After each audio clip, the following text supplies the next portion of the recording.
दिल्ली में सीबीआई द्वारा दिल्ली के डिप्टी सीएम मनीष सिसोदिया को गिरफ्तार करने के बाद आम आदमी पार्टी के नेता और कार्यकर्ताओं ने हाई वोल्टेज ड्रामा दिल्ली में शुरू कर दिया है। आपको याद होगा कि जब दिल्ली की जनता दिल्ली की शराब नीति के खिलाफ धरना प्रदर्शन कर रही थी, सरकार से गुहार लगा रही थी कि स्कूल कॉलेजेस के पास वो शराब के ठेके ना खोले, उस आंदोलन का, जनता की उस आवाज का आम आदमी पार्टी पर कोई असर नहीं पड़ा था। और आज जब उसी नीति के तहत सीबीआई ने दिल्ली के जो शिक्षा मंत्री हैं, डिप्टी सीएम हैं मनीष सिसोदिया, उनकी गिरफ्तारी की है, तो अब आम आदमी पार्टी के जो कार्यकर्ता हैं वो भी धरना प्रदर्शन कर रहे हैं और इस गिरफ्तारी के खिलाफ वो नारे बुलंद कर रहे हैं।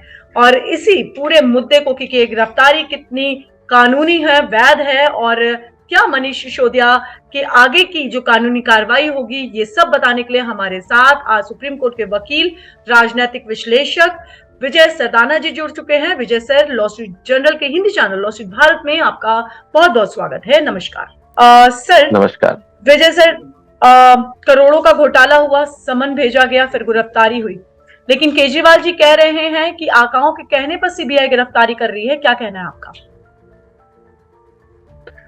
देखिए, जहां तक बात है इस केस की, ये जो केस शुरू हुआ था ये बीजेपी के कहने पे नहीं हुआ था। ये जो रिपोर्ट बनाई गई थी ये चीफ सेक्रेटरी द्वारा बनाई गई थी और उस चीफ सेक्रेटरी की रिपोर्ट को एलजी ने सीबीआई को भेजा था कि आप इस चीफ सेक्रेटरी की रिपोर्ट पे इन्वेस्टिगेशन करें। और जब सीबीआई ने चीफ सेक्रेटरी की रिपोर्ट के आधार पे जब इन्वेस्टिगेशन किया तो जो उनके सामने तथ्य आए, उन्होंने उस आधार पे एक एक करके कई लोगों की गिरफ्तारी करी। तो अब सवाल ये है कि ये जो अरेस्ट हुए हैं दिल्ली के डिप्टी सीएम, जो आबकारी नीति के मंत्री भी थे, उससे पहले कई लोगों की गिरफ्तारी हो चुकी है। तो इसका मतलब कोई ना कोई तो साक्ष्य सीबीआई के पास होगा जिसके आधार पे गिरफ्तारी हुई। जी सर। सर, आप सुप्रीम कोर्ट के बड़े वकील हैं और साथ ही आप राजनीतिक विश्लेषक भी हैं। इस पूरी गिरफ्तारी को सर कहा जा रहा है कि गैर कानूनी तरीके से हुई है। दिल्ली जैसे जो कि देश का कैपिटल है, देश की राजधानी है, उसके डिप्टी सीएम यूं गिरफ्तार हो जाते हैं। कितना वैध है इस तरीके की गिरफ्तारी से?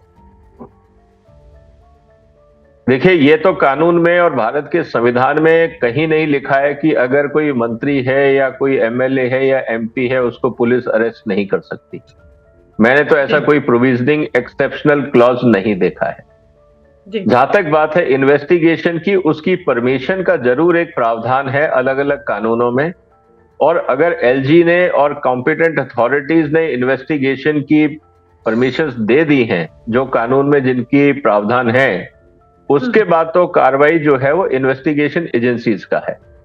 उसके अलावा कि आप दिल्ली के सीएम को या डिप्टी सीएम को या एमएलए को या एमपी को आप गिरफ्तार नहीं कर सकते, ऐसा प्रावधान अगर कहीं किसी कानून में है तो जिन लोगों को ऐतराज है वो दिखा दें कि कहां पे इस तरह के प्रावधान हैं, फिर उस पर आगे चर्चा की जा सकती है।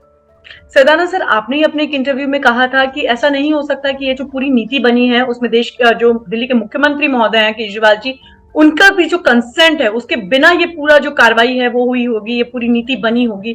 तो अब जब आप ये बात कह रहे हैं कि ऐसा कुछ नहीं है, तो क्या आगे उम्मीद लगाई जाएगी कि केजरीवाल भी कभी ना कभी कटघरे में आ सकते हैं? और अगर ऐसा होता है तो फिर दिल्ली की जो देखिए, जो भारत सरकार पार्लियामेंट में जो पास कानून है जिसके आधार पे national capital of territory act पास हुआ था 1991 में, उसमें सेक्शन 44 के तहत प्रेसिडेंट को ये अधिकार दिए गए थे कि वो transaction of business rules for NGT government बनाएंगे। अगर आप उस कानून को पढ़ते हैं तो उसमें एक शेड्यूल है और शेड्यूल में पॉइंट नंबर 4 में यह कहा गया है कि अगर किसी भी तरह की टैक्सेशन पॉलिसी का बदलाव होता है तो उसका कंसेंट पहले सीएम से लिया जाएगा।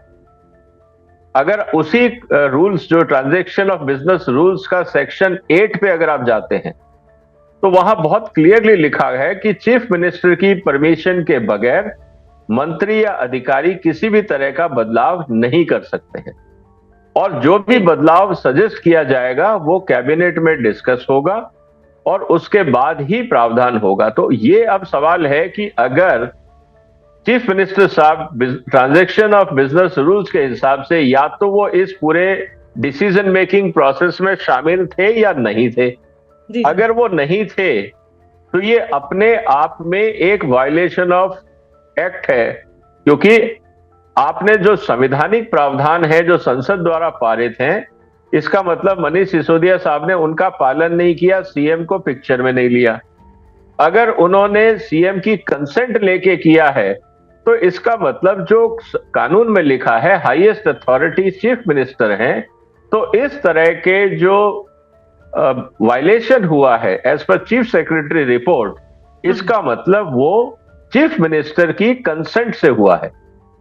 तो इसमें या तो चीफ मिनिस्टर साहब क्लैरिफाई करें, खुद क्लैरिफाई कर दें कि ये जो प्रावधान है जिसके तहत ये आबकारी नीति बदली गई, इससे उनका कोई लेना देना नहीं था, उनको अंधेरे में रखा गया और डिप्टी सीएम ने, और जब ये पूरा प्रपोजल कैबिनेट में आया वो भी किसी कैबिनेट मीटिंग में नहीं थे, उनके पास किसी तरह की जानकारी नहीं थी। या तो वो ऐसा स्टेटमेंट दे दें कि उनको कैबिनेट ने और सारे अधिकारियों ने अंधेरे में रखा, तो फिर एक केस बनता है। और अगर ऐसा है तो फिर केजरीवाल साहब को ऐसे कैबिनेट मंत्रियों को सैक कर देना चाहिए जो उनको धोखे में रख रहे हैं। और अगर ऐसा नहीं है तो फिर केजरीवाल साहब को यह मानना चाहिए कि ये सब उनकी कंसेंट से हुआ था, उनकी इंफॉर्मेशन के हिसाब से हुआ। बिल्कुल सर, उनको वो तो मनीष सिसोदिया जी को एक अध्यापक बता रहे हैं, प्रिंसिपल बता रहे हैं। आगे सर कानूनी कार्रवाई की बात करें तो कितना मुश्किल भरा हो सकता है सिसोदिया जी के लिए आगे का कानूनी सफर? देखिए, आप शिक्षक हो सकते हैं, आप अध्यापक हो सकते हैं, आप प्रिंसिपल हो सकते हैं, लेकिन इसका मतलब ये तो नहीं है कि आप अगर एक रोल कर रहे हैं तो दूसरे रोल में आप कोई क्राइम नहीं कर सकते। ऐसा तो कोई नहीं है कि अगर आप एक काम अच्छा कर रहे हैं तो बाकी सब गलत अगर कोई काम कर रहे हैं या गैरकानूनी काम आपसे हो गया है तो उसके लिए आपको दोषी नहीं ठहराया जाएगा। ऐसा तो संविधान में भी कहीं प्रावधान नहीं।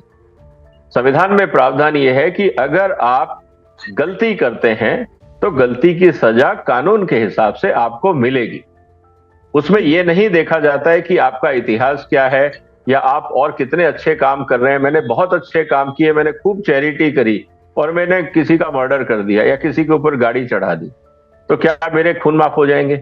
ऐसा नहीं होता है। देखिए, जिस काम के अंदर आपने गलती करी है उस काम की गलती की सजा मिलेगी, ये संवैधानिक कानून है और सरकार उस हिसाब से चलती है। जहां तक बात है आने वाले दिनों की, देखिए अभी तो बहुत सारे साक्ष्य सीबीआई के पास होंगे, क्योंकि इतना आसान नहीं है किसी भी राज्य के डिप्टी चीफ मिनिस्टर को अरेस्ट करना।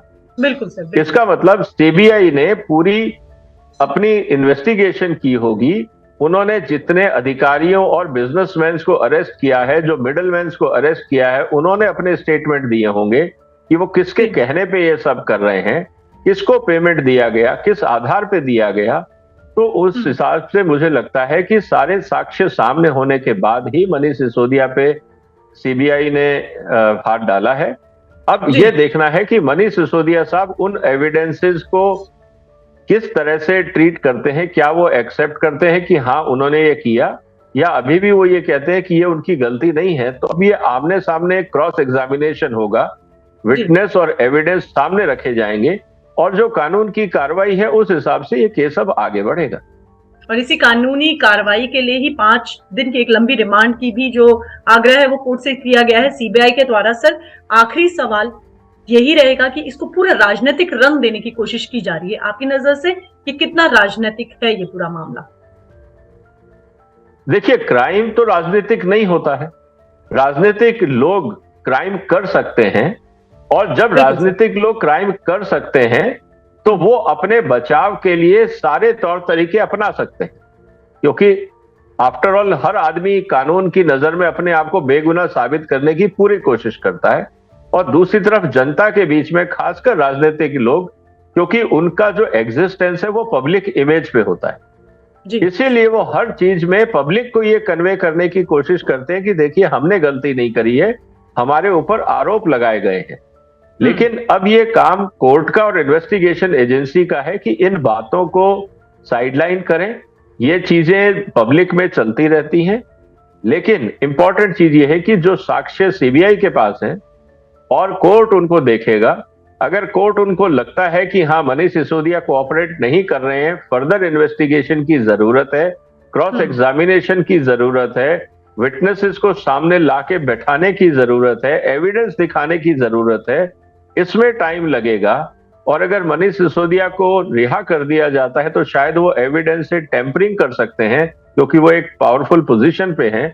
इन सब चीजों को मद्देनजर रख के जो कोर्ट को उचित लगेगा, कोर्ट वो कार्रवाई करेगी। और ऐसे स्थिति में अगर 5 दिन का रिमांड सीबीआई मांगती है कि हमें इनके सामने और साक्ष्य रखने हैं, तो मुझे लगता है कि शायद सीबीआई की बात को कोर्ट मान ले। बिल्कुल सर, तो एक सटीक और एक पारदर्शी जो विश्लेषण है, जो पूरी बातचीत है, इस पूरी खबर को आपने सुना।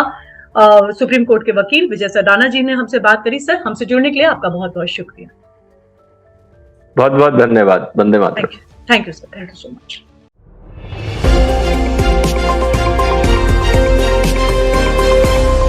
लॉ स्ट्रीट भारत, राष्ट्र के हित में।